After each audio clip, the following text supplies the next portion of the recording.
Hasil praktis MotoGP Aragon, Bezzecchi tercepat, geser Marquez.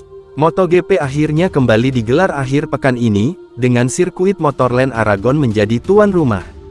Sesi praktis kelas utama pun berlangsung sengit dengan pergantian posisi puncak yang terjadi berkali-kali hingga menit-menit akhir.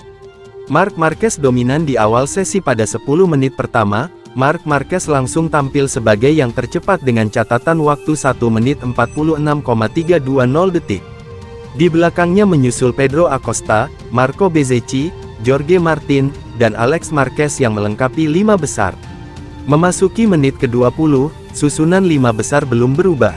Marc masih memimpin dengan catatan waktu yang sama, sementara posisi ke-6 hingga ke-10 diisi Fermin Aldeguer, Johan Zarco, Jack Miller, Fabio Di Giannantonio, dan Brad Binder. 10 pebalap tercepat pada sesi praktis ini berhak melaju langsung ke Q2 tanpa harus melalui Q1. Persaingan mulai memanas menginjak paruh sesi. Marc tetap kokoh di puncak klasemen sementara. Namun posisi kedua kini beralih ke Bezzecchi, disusul Di Giannantonio di urutan ketiga. Raul Fernandez juga mulai unjuk gigi dengan masuk ke posisi ke-6. Menyisakan 20 menit terakhir, Franco Morbidelli menyodok masuk ke posisi 5 besar, sementara Diogo Moreira turut menembus 10 besar di urutan ke-7. Marc masih memimpin sesi hingga titik ini. Situasi berubah ketika Aldeguer tampil sebagai yang tercepat dengan catatan waktu 1 menit 45,909 detik, menggeser Marc. Acosta turut naik ke posisi kedua, membuat Marc harus puas di urutan ketiga. Memasuki 10 menit terakhir, giliran Bezzecchi yang mencatatkan waktu tercepat dengan 1 menit 45,835 detik.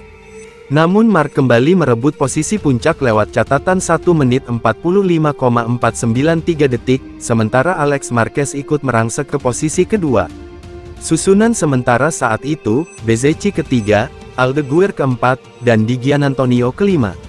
Bezzecchi kunci posisi tercepat jelang akhir sesi. Para pebalap ramai-ramai masuk pit untuk mempersiapkan motor mencari catatan waktu terbaik. Hasilnya, Bezzecchi tampil sebagai yang tercepat dengan waktu 1 menit 45,455 detik. Marc harus puas di posisi kedua, sementara Di Giannantonio memperbaiki posisinya ke urutan ketiga. Namun perubahan terakhir kembali terjadi saat Alex Marquez berhasil mencatatkan waktu lebih cepat dari sang kakak dan menempati posisi kedua, tepat di bawah Bezzecchi. Susunan akhir pun terbentuk dengan Marc di posisi ketiga, Di Giannantonio keempat, dan Aldeguer kelima. Posisi ke-6 hingga ke-10 ditutup oleh Fernandez, Martin, Acosta, Morbidelli, dan Zarco yang seluruhnya berhak melaju langsung ke Q2. Dan berikut hasil lengkap praktis MotoGP, Moto2 dan Moto3.